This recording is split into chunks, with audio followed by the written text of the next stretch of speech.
What's up, everybody? This is Bill Mack here. This is for TeamB Wrestling show. Bullet B is not going to be here tonight due to some computer issues, but hopefully, surely he'll be back with next week. Hopefully, with our Raw, our Raw review and whatnot of Raw. But tonight, since I'm flying solo, looks like we have the big pay-per-view coming up this coming Sunday. WWE PayBack comes to you live on WWE Network for $9.99. That's right, folks, $9.99 still. And it's actually, to me, being honest with you, I feel like it's a stronger pay-per-view to me than WrestleMania. I mean, if you look at the card, this past Monday Night Raw's, the go home Raw the pay-per-view was actually pretty good. I actually think that the storylines and things were furthered leading into the pay-per-view. This was something I felt that was lacking last month when we had WrestleMania, was that the Raw, the go home Raw, was really, wasn't that compelling, and we felt like, the storylines, and Bullet B and I talked, just feel like the storylines were basically, just were left behind, and they weren't furthering themselves, with everything going on, and it's just a sad situation to see that, because when you get that Raw before the pay-per-view, you want it to tell a story, you want it to further along the storyline so that it compels you even more so to say, hey, I want to watch that pay-per-view, but to me, it just, I felt like this one was actually every single story and every single match, the storyline in it further progressed, that you would have to see it. Well, this has to end at the pay-per-view, and, this will all come to a head at the pay-per-view. So I felt like, in my opinion, that it was a decent show. It wasn't a bad show, in my opinion. I mean, you can't really go with the crowd, because the crowd are kind of doing their own thing these days. WWE Universe, as they're called, they're going to do their own thing. But as an average wrestling watcher, one watched it for years, the internet wrestling community, I felt like it was a really decent, really good leading show. I listened to Aaron Rift and Jeff Meacham. Shout out to you guys on No DQ, and they were talking about how they felt like it was a decent show, a decent Raw, and I felt like it was too. And as excuse me. Sorry we didn't be able to get into the Raw review for this week. There's just a lot being going on sometimes in our busy lives where we're not able to get and do a Raw review. Typically, we try to get one out for TeamB Wrestling Show every week. But hopefully, we're getting things back on track, and hopefully Bullet B and I can join you together next week after next week's Raw. But yeah, I felt like it was a really good show. The storylines, when things happening throughout the news, we kind of lost, it seems like, another star this past week, and relating to, as referred to in China. We lost her early part of the week. Her producer or manager they were doing a documentary about her comeback. Someone said she was going to come back and making this big comeback, because, over the years, China had been through a lot. And, a lot since she left WWE on, and was let go by them, and she just was kind of like a train wreck with a lot of things. And hopefully Bullet, maybe we'll try to get something out to you before, as a tribute maybe to China, and talk a little bit more in depth about it. But sad to say, we've lost another wrestler, another potential, should already be WWE Hall of Famer for what she had done and transitioned in the women's division. In her time back during the Attitude Era, back with DX, and then, later on with Eddie Guerrero. She had some really good storylines, and whatnot, and for all the things she's done. But, it was sad to see, her situation, and they were showing on there. I was reading the last few comments that she had released and posted videos, and you could kind of see then that she just wasn't all there. She wasn't, she looked kind of just a little bit messed up, but we hate to see that and whatnot. But they found her manager had found her passed away in her bed when they were going over to shoot some more in the documentary. But we were very sad, Bully and I, to hear that, and just send our condolences to her family, and the wrestling community itself, because they did have a tragic loss. So rest in peace, China, and we pray for your family. So, but as we get into other wrestling additions today, like I said, getting it back into the pay-per-view and getting into the lineup and diving right on into it. The first matchup for the kickoff show, which is kind of like another embarrassing moment for this, because remember last month when they did the WrestleMania, it was Kalisto having the U.S. title versus Ryback, and they had put together a storyline, whether it was the little guy versus the big guy. And it was, and we talked about how, Ryback was going to basically, he was dominating and trying to antagonize Kalisto. And when they had the match, and it was the kickoff show, what made it bad, folks, is a lot of you didn't know, is the crowd, it was really bad because there was so much closing up of the fans trying to get in. It was so crowded that, honestly, I think less than a third of the stadium, by the time that match came on the kickoff show, there was barely anybody in the crowd. I mean, if you watched the pre-show, which I didn't get a chance to watch that particular match, but if you watched the pre-show and Kalisto was coming down during the entrance and they were just panning out, you're like, wow, where is everybody at? But I mean, it was just so, I mean, there was so much traffic going in and the people really could not get in. And, even some people were talking about they couldn't even get in until midway through the Jericho and AJ Styles match. So maybe they learned them to that big place. They can hopefully have a better sense of direction when it comes to these pay-per-views. I know it's WrestleMania.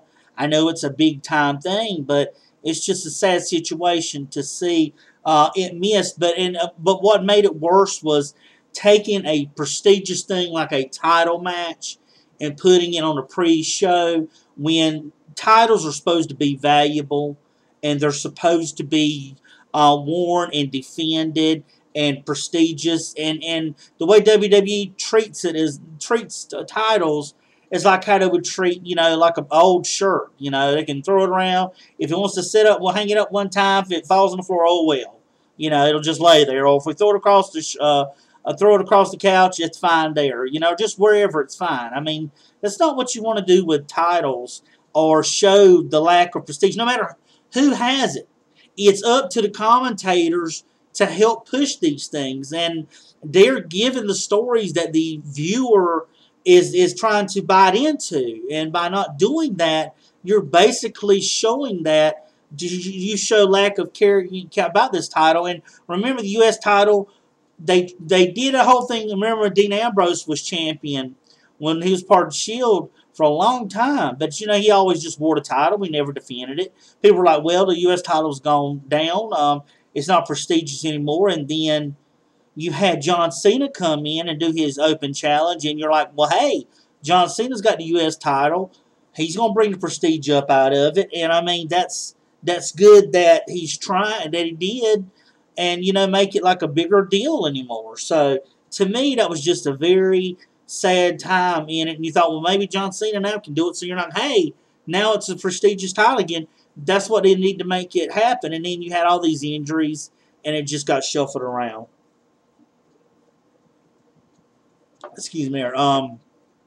Yeah, it was just, I felt like it was back on the rise again. And then you have Kalisto win it. They tried to push Kalisto through the moon.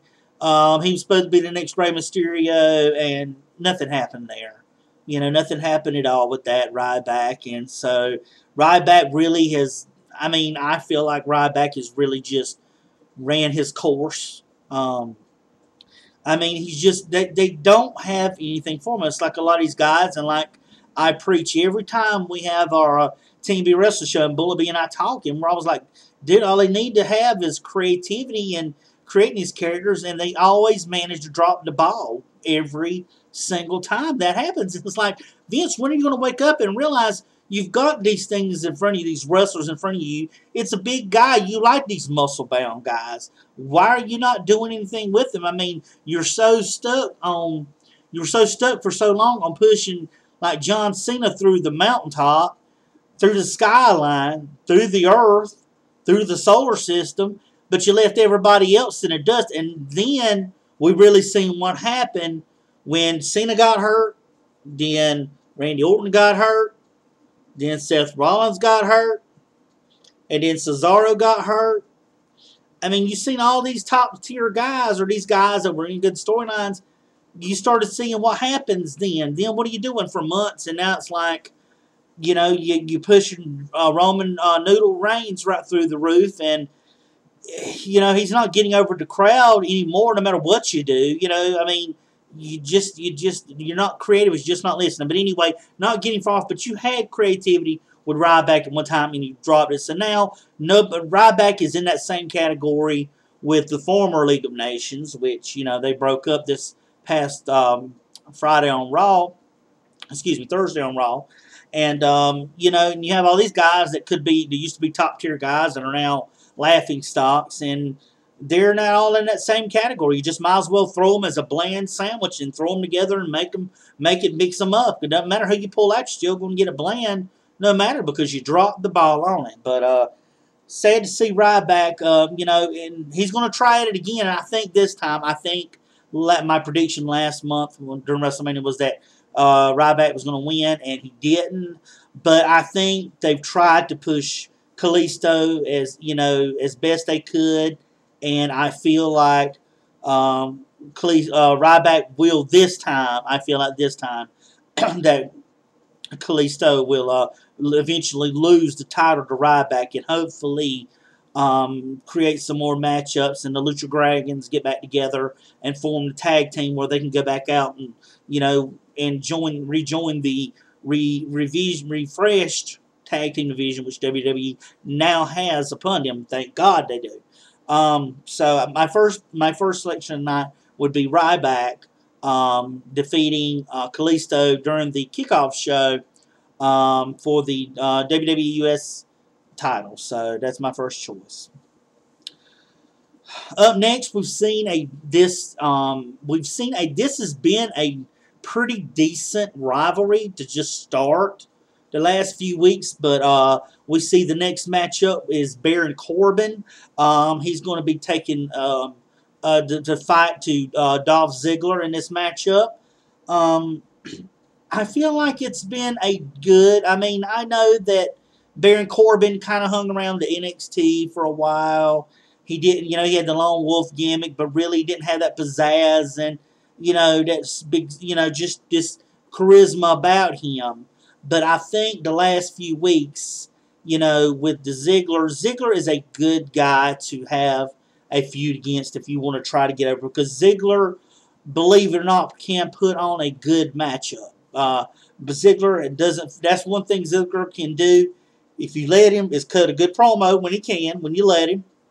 Two is he can actually put on a good match. So I think that if Baron Corbin is going to get over, much like the way Jericho is the gateway to new stars, Ziggler is the same way. And I feel like Baron Corbin being a lone wolf and coming out in these sneak attacks and going against Ziggler, and Ziggler going against him, and them not even fighting each other, and sometimes the matches haven't even started with these attacks on each other. I feel like it's a good gateway for Ziggler to help Baron Corbin put on a good matchup with Ziggler, and I feel like this will be a good, solid matchup on the card. So I think, even though it's not for a title, I think it'll be another one of those matches that will be actually a really good matchup, and I'm looking forward to seeing that.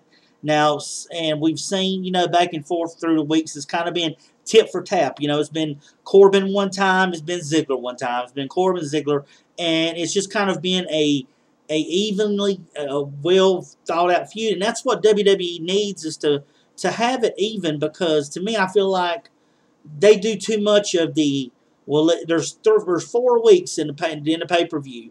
They'll let the guy that's not going to win be dominant 3 of the 4 weeks, and then the 4th week comes, the guy that's that hasn't been dominant is gonna be the one to win. And really, it just really just gets me when they do that. I don't get why they do that, but they do that a lot with their championships. And you get tired of seeing the same guy get beat down, then at the pay-per-view he just happens to win after being beat down. It just, to me, that's stupid. I like rivalries where at least they give you an opinion of you don't really know who might pull it out. You know, wrestling has become so predictable these days, and it's just the fact that I hate to see it when it's so predictable that you can just look at the card and say, okay, that person's going to win, that person's going to win, that person's going to win, without even really, you know, not even really just, you know, wondering, because they've made it so blatantly obvious.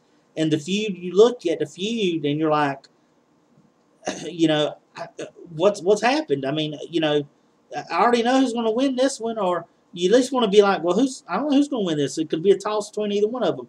That's the kind of matchups you like. You know, this isn't the old wrestling. You know, back when I was the big WCW fan, you know, you used to have the good guy, and then you had versus the jobber. And then another match, you would have the bad guy versus the jobber.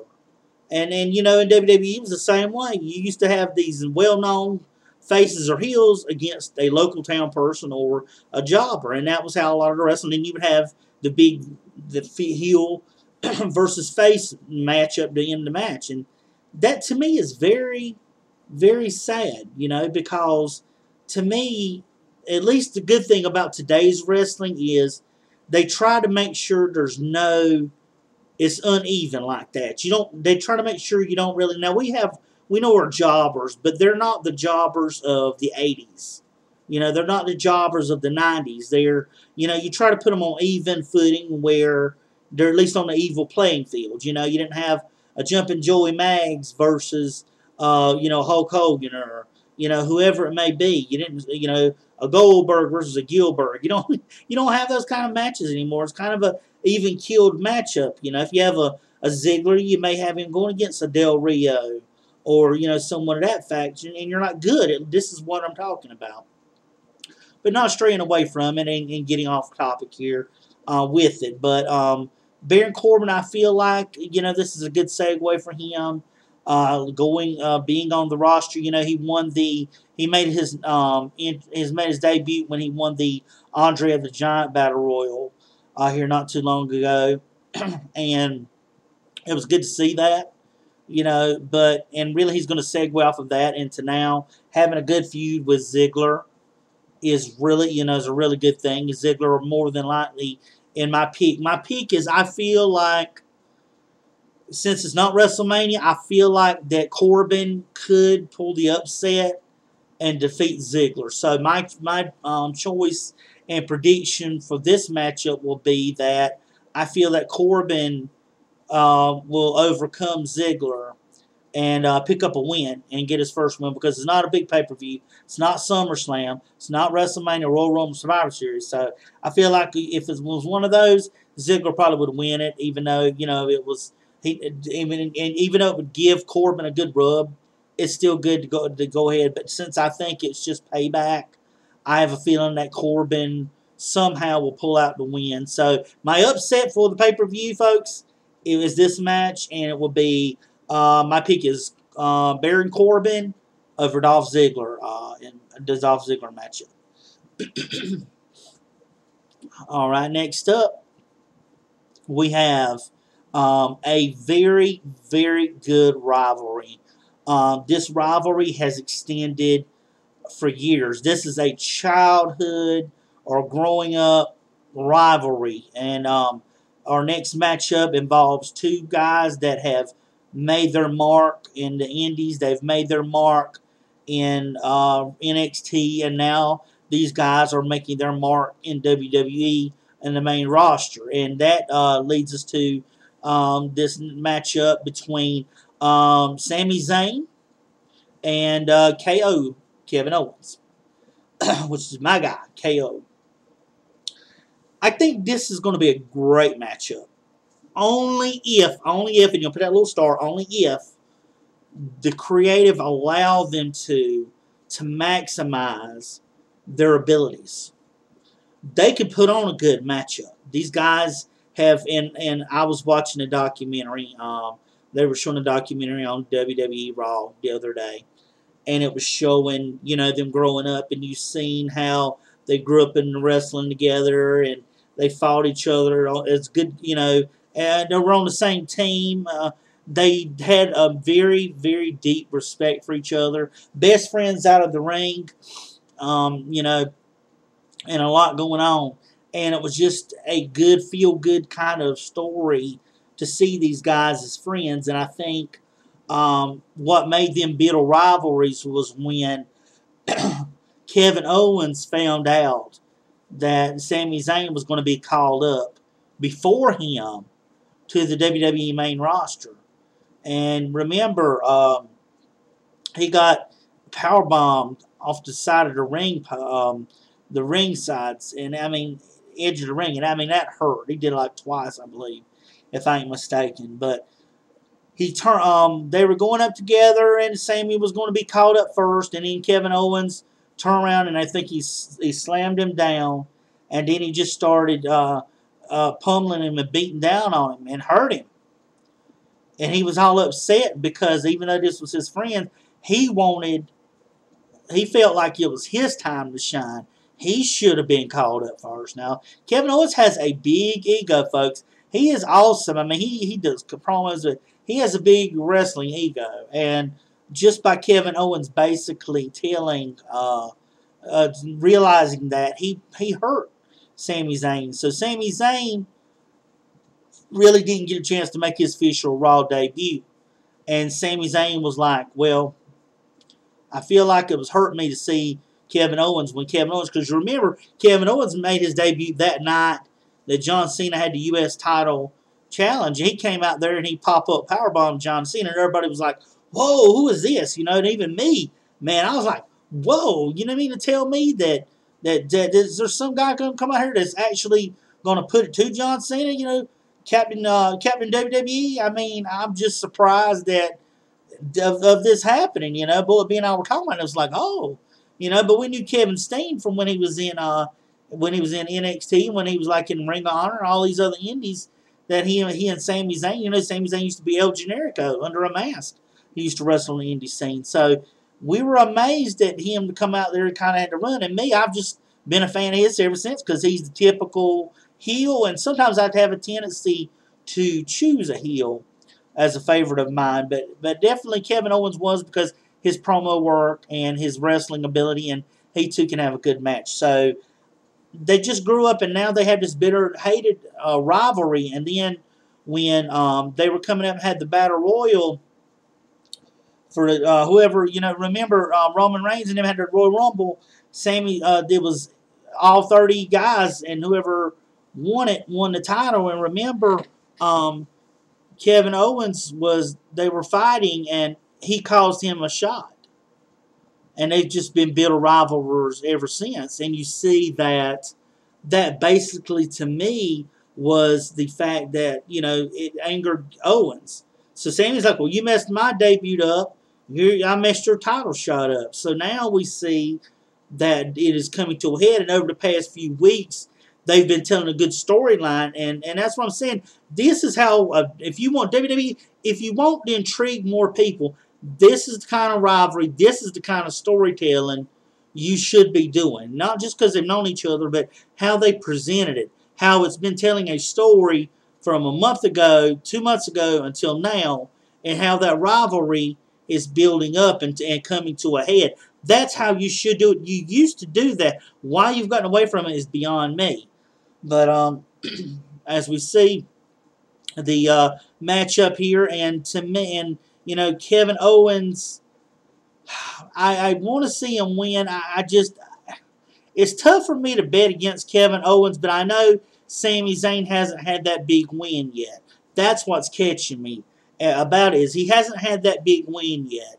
Owens has made quite a name for him, the time he's been in. So I may think in this time, and I hate to go against him, but because he's one of my favorite wrestlers, but I kind of feel like Sami Zayn may get his first real decisive and real star type win this weekend at the pay-per-view. And I'm going to choose and predict Sami Zayn to pull it out against Kevin Owens. And I know that kind of goes against what I've been pulling for because I always go for Owens, but I just feel like in this particular instance, Sami Zayn, will pick up a win here somehow. So my choice for that for this matchup between Sami Zayn and Kevin Owens, I picked Sami Zayn to come up with a win.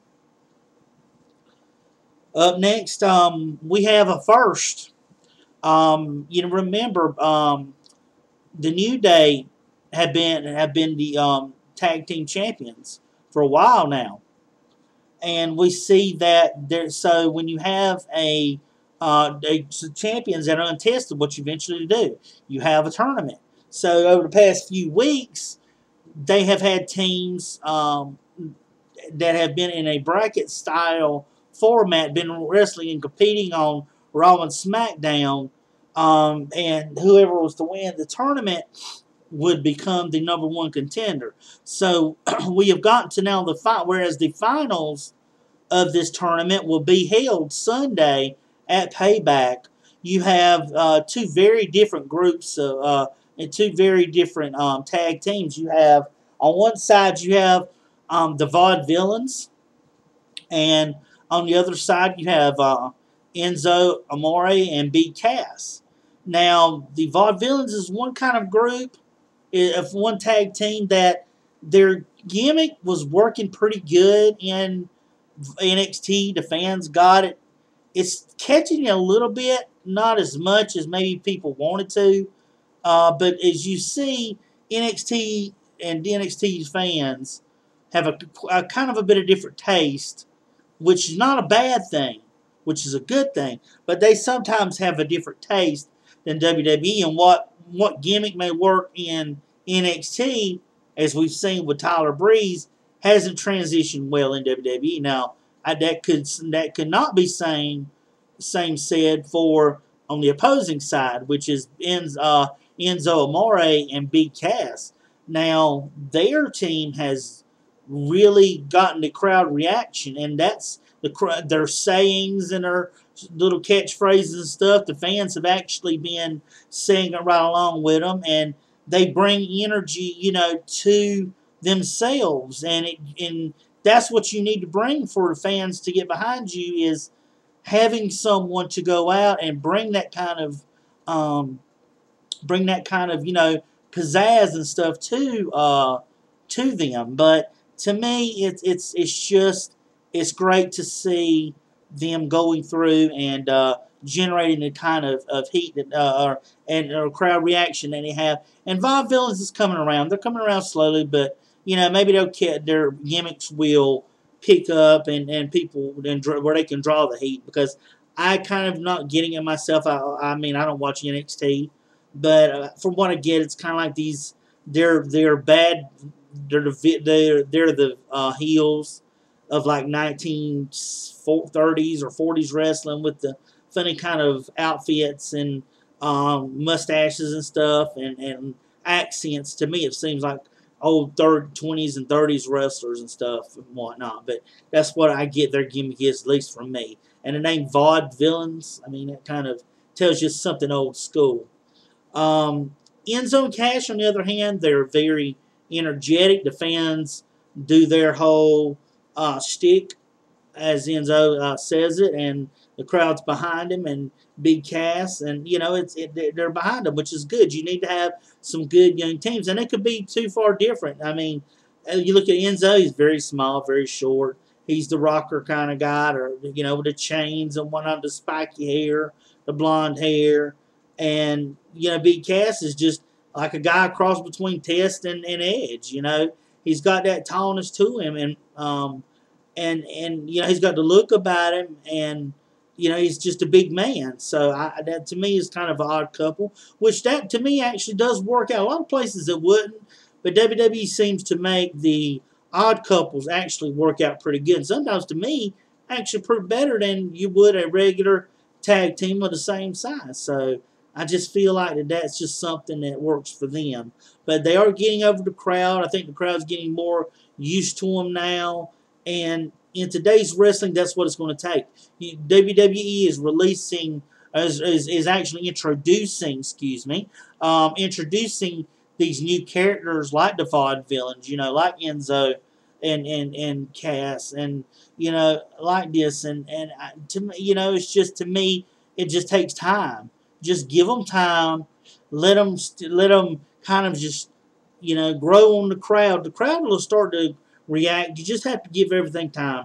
WWE is always bad for jumping the gun on things. I just don't think they give their talent enough time to be able to go out and do that. So up next, so my choice, my choice in this matchup between these two guys, because whoever wins this match will, like I said, become the WWE #1 contender for the tag titles and a shot against New Day for those titles. I'm going to pick. It's kind of a torn decision because Enzo and Cass are really hot right now, but they're a face tag team. And the New Day right now, they've been pushing them. Now they're a face team. So then you have the Vaudevillains, even though they're a heel, they're not as strong as a heel as Enzo and Cass are faces. But I may think that I don't see them, in my opinion, going face versus face. So I'm going to think somehow the Vaudevillains kind of get away with the win and defeat Enzo and Cass and in the tournament and go against New Day. Not thinking they're going to beat New Day, but just thinking for this particular discussion, for sake, we could say, I will say that the Vaudevillains somehow will overcome Enzo and Cass for the #1 contendership. Matchup we have also on the card is Mr. Segway himself, Mr. Highlight Reel, that was canceled, Mr. Chris Jericho, Y2J, Chris Jericho, Raw is Jericho, against the Lunatic Fringe, the Asylum, Mr. Dean Ambrose of the Ambrose Asylum. And, to me, I'm a big Dean Ambrose fan too, as far as face, and he's one. And I like these underdog guys like Kevin Owens and Ambrose, because you don't see him getting those shots at the title and legitimate chances to win, but you like them anyway. They're that underdog that people like. And to me, it feels like Ambrose is getting more results and more receptive to the people, and people cheering him more than they used to in the past. So it's good to see that happen, and I just feel like that this will be a good match. Jericho can have a good match. Ambrose can have a good match. Ambrose is more of a brawler, but if you really look at it, they could probably have a decent match. And I feel like for this matchup, I feel like Dean Ambrose, because Ambrose needs this, folks.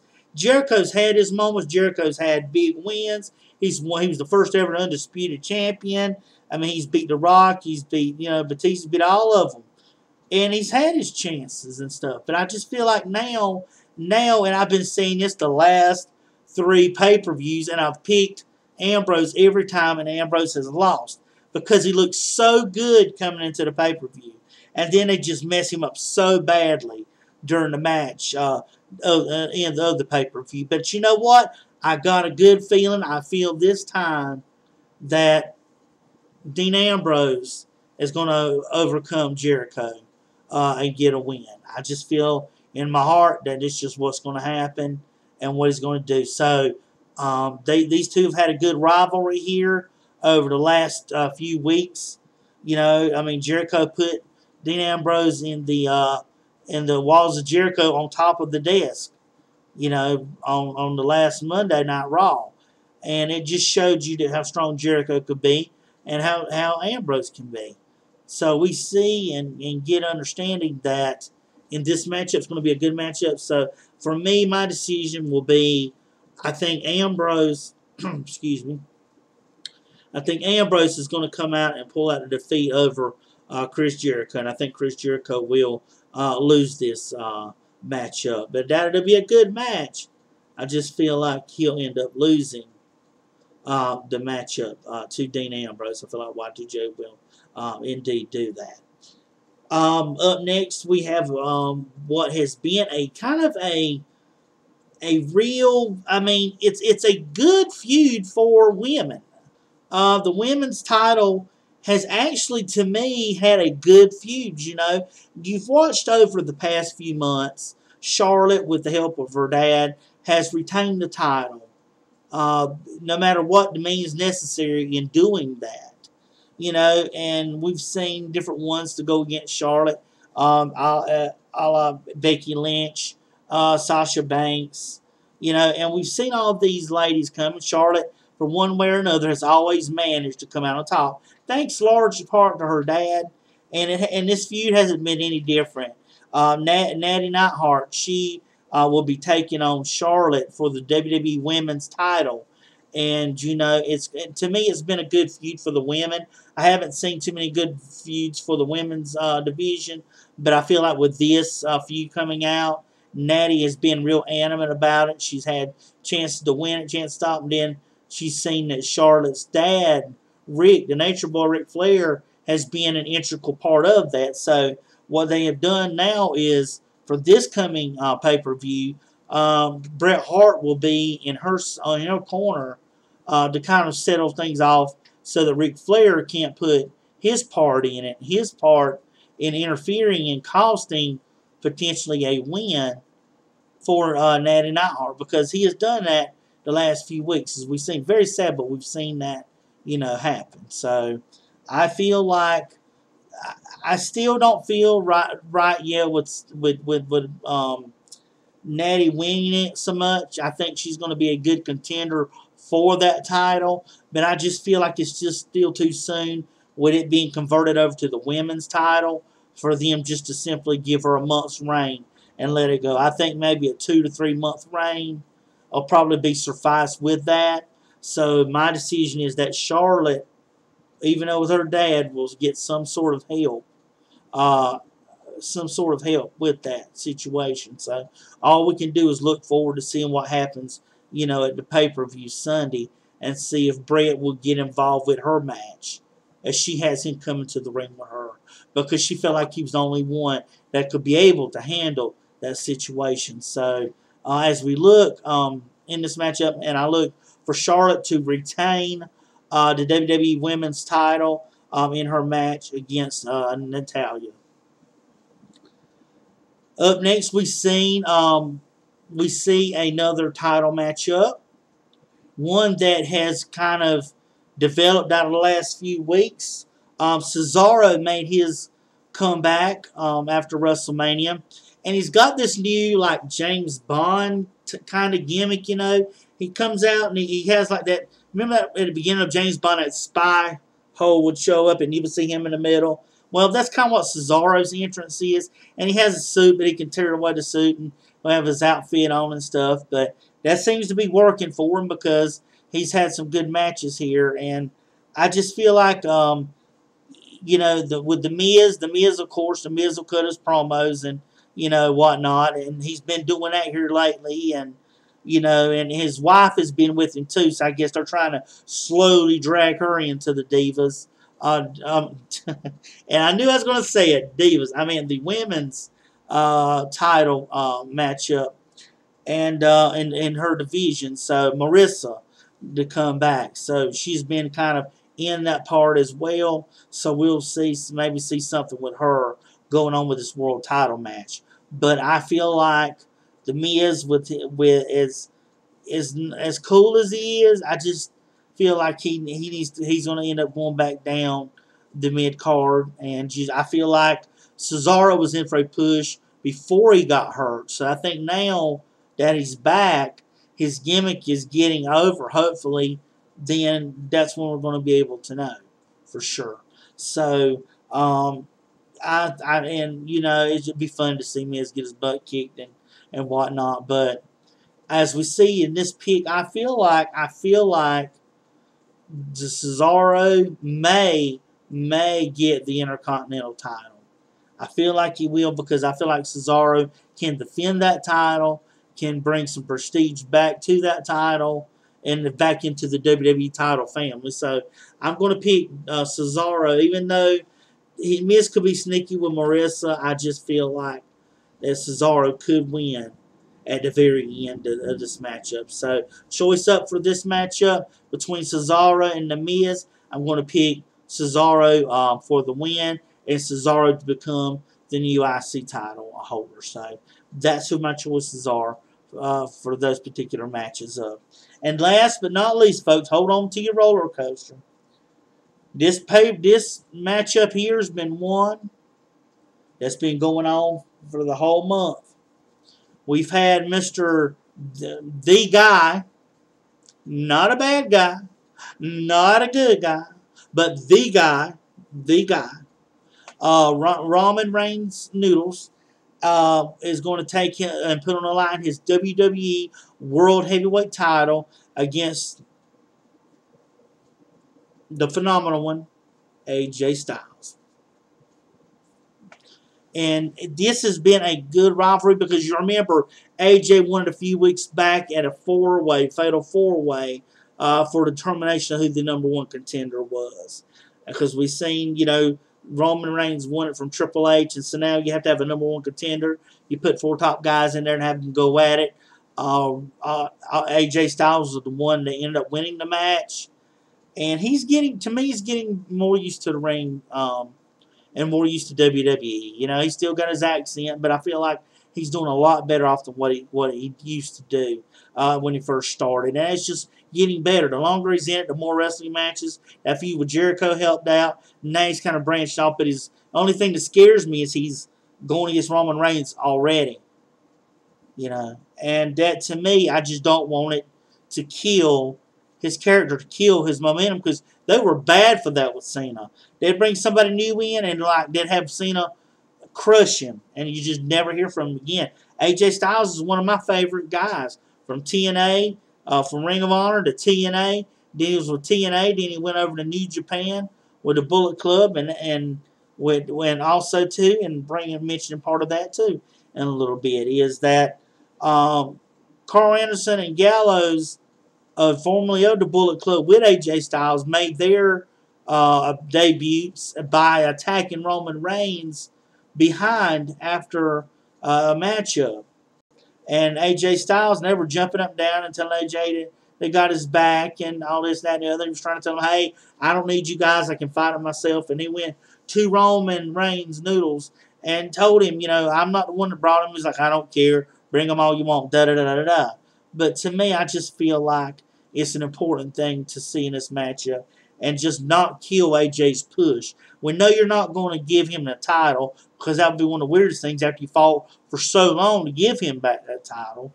But to have him to lose it like that would be, to me, utterly ridiculous. So with my decision here, and I know AJ's going to go on and have more title shots, but let's get a good rub from Roman Reigns, even though the crowd may feel like one way, as wrestlers you may feel another. And having a rub from Roman Reigns, and he's the top guy, saying a big something or another. But as we see this matchup, I feel like there's some kind of split, because here's what can happen, what two theories floating out there. Either Gallows and Anderson are going to jump Roman Reigns to form the Bullet Club with AJ Styles, or they're going to do a double team and have her have AJ, have them turn on AJ Styles and jump on him. So that's where it kind of boils down to, which theory do you want to believe? And I just feel like Roman Reigns is going to end up going over him and crashing over him. I mean, that's how Cena used to do during his time. You didn't see him wasting no time. He went ahead and done what he had to get done. That's the way it works these days. You just have to do that. So, so my pick in this is no shot would be Roman Reigns Noodles to retain the WWE World title. And, and I'm pretty sure that AJ Styles will have even more better matches and have more matches for the title. It's just not right now. It's not the best time to do it. So I just want to make sure everybody, got that. So I know it's a little late. I'm sorry. It's a little later in the week to get our video out. You know, I appreciate everyone who has subscribed to us, who stood by us. Like I said, we're a small channel, you know, mine and Bullet Bees, but we want and encourage everyone that can and will to subscribe to us and to like our stuff and whatnot, Instagram and all these things. You can, and like I said, we try to do this for our subscribers, for our friends, for our fans, those that like wrestling in general, to hear that, and so that if they're not able to get any in-depth insight on the situation, just call them. So you know, and or leave a comment. If you have any kind of other questions, things you might want to see, just feel free to drop it in a link. And if you like this video, drop a like on this video. If you don't, hey, drop a like in this video. Subscribe, send that to your friends, so have them subscribe, keep more for content. And once again, this is Bill Mack without Bullet B, and this is TeamB Wrestling Show. This is the WWE PayBack Raw. WWE PayBack Raw. WWE PayBack predictions and preview show. So once again, until hopefully next week, Team B will be back in full force. This is Bill Mack, and I'm signing off.